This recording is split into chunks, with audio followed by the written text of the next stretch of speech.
Hello, Assalamualaikum warahmatullahi wabarakatuh. Let me introduce myself first.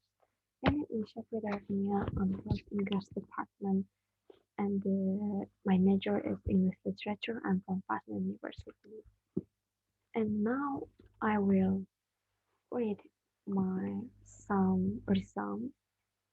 my resume for the examination of the Phonology course.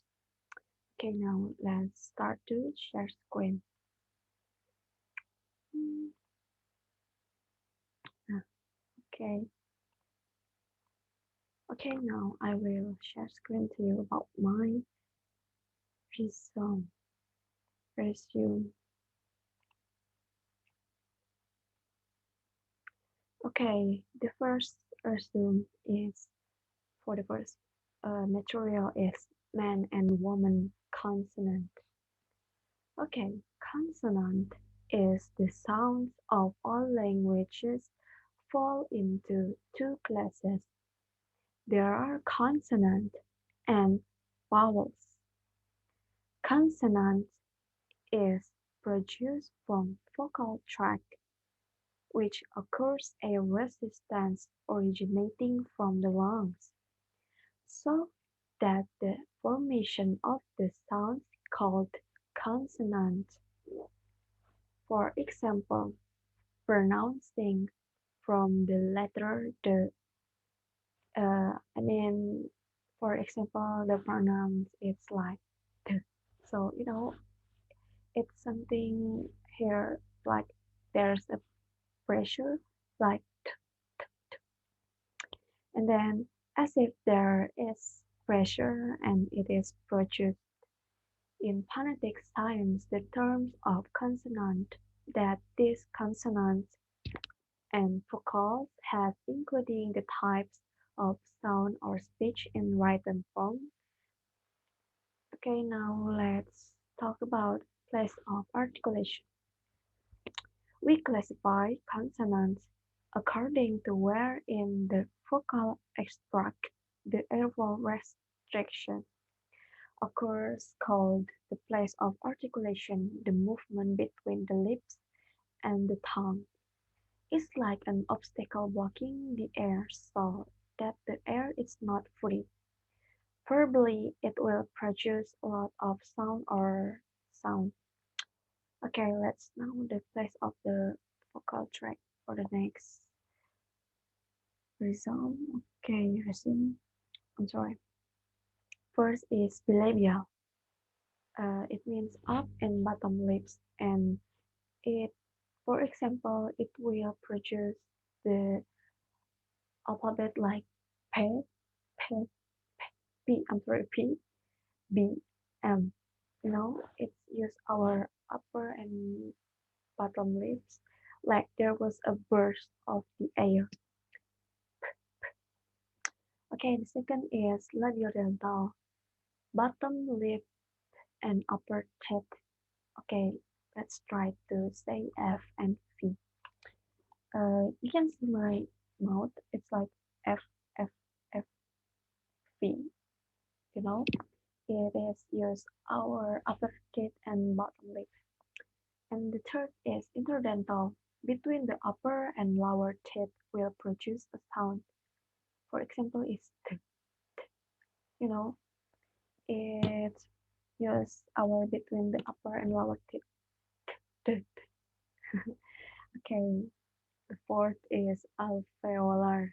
I'm sorry, I had uh, you know, my tongue is not too much longer. So in English it's called a deal. Okay, let's next. Let's continue. Lower inner mouth and upper mouth to the mouth like T, D, N, and C, R, L, and R. And then alveolo-palatal under the bottom and top of the upper mouth. And the sixth is velar. The lower and upper heavens in the mouth are almost at the end of the upper mouth that approaches the void, like K, G, and oh my god, it's like a moon. And the seventh is uvular, the upper and tongueless. I think it's like in the more deeply from our mouth. It's like R, Q, and G. G. And the last one is glottal. In the throat, it makes a sound usually like something is inhibiting. In Indonesian language, it's like bapak, bapak, bapak. It's written bapak, but we pronounce bapak without K. Okay, now let's go to the second material, human vowels. Vowels are sonorous-syllabic sounds made with the vocal tract more open than its for consonant and light articulation. Different vowel sounds, also called vowel qualities, are produced by varying the placement of the body of the tongue. Remember that for vowels your tongue tip is behind your lower front teeth and shaping the lips. The shape of the vocal tract can be further altered by protruding the lips to produce rounded vowels or by lowering the volume to produce a nasal vowel. Okay, simple vowel and diphthong. Vowels in English are divided into two types. The first is simple vowel diphthongs. For example, in English it's like A. The simple vowel not it doesn't seem to change significantly, especially in the quality of the sound source of the sound. So here it is called a simple vowel. And diphthongs are vowels that exhibit a change in quality within a single syllable. Some simple vowels and diphthongs of Canadian English. Okay, now I have a table of, there is simple vowels, minor diphthongs, major diphthongs. For example, it's like pit, set, put, cut, met, dog, hat, loose. And for minor diphthongs, it's like say. I think it's more seems easier and it's more easier to pronounce because oh my god, it looks so clearly. Say, grow, head, loose. For major, it's may, now, boy. Minor diphthongs, it's not sounds clearly, but we can still listen. And minor, we can hear clearly, not like minor diphthongs. Okay, now next to basic parameters for describing vowels. Vowel articulations are not easy to feel at the first as consonant articulations because the vocal tract is not narrowed as much. To become acquainted with vowel articulation, alternately pronounce the vowels of he and we. You will feel the tongue move from high front to low back position, tongue position, and transcription for three English vowels. So there is I, A, U, I, A, U. You can see that in front in my mouth. I, A, U. Vowels for which the tongue is neither not lowered are called mid vowels. The front vowel of English of made or if aim is mid front and unrounded. The vowels of code and S-O-A-K is mid, back and rounded. In the case of diphthongs, the articulatory descriptions refer to the tongue position of the vowels nucleus, not the following glide. Okay, now I have the table is basic phonetic parameters for describing Canadian English vowels. First there's hair, faith, met, shoe, bought, sun, cut, and cut.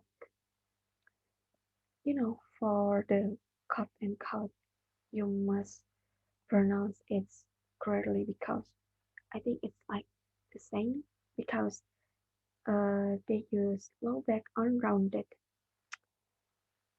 Okay, now let's go to the last material. Last material is speech organ functions. Okay, there is an organ of our human body and it's used for pronounce or produce the sound of the something that we say. Okay, first there's lungs to supply air for speech. It make us harder if we not use air to pronounce something. And then the second is vocal cord to produce vibrations.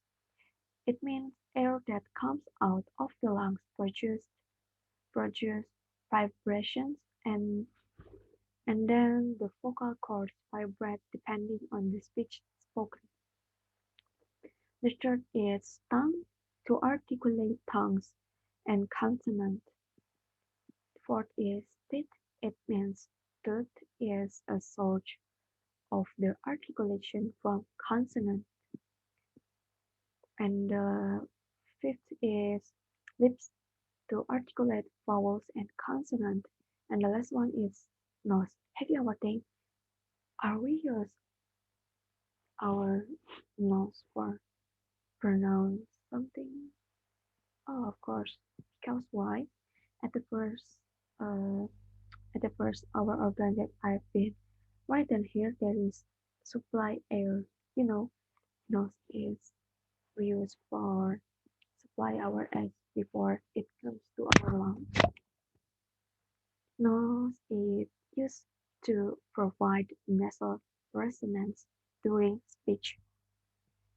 Phonetic transcription, it means that if we speak or utter the word in English, the real letter or the orthography of the letter it is different pronounced from the real situation of speech utterances. The system known as the International Phonetic Alphabet, or we call it IPA, as a formulation of how to pronounce sounds and sounds or utterances in English correctly, so that they can be understood by the interlocutor. The system of these transitions seeks to display or represent a spoken sound with a single symbol. So I think that I can share with you about my resume of my uh, from the video that Mr. Changring told us to resume it. Okay, now I'm sorry if my English not clearly or my English is still bad because I'm still trying and so I hope you give a good feedback to me and I hope my score is good.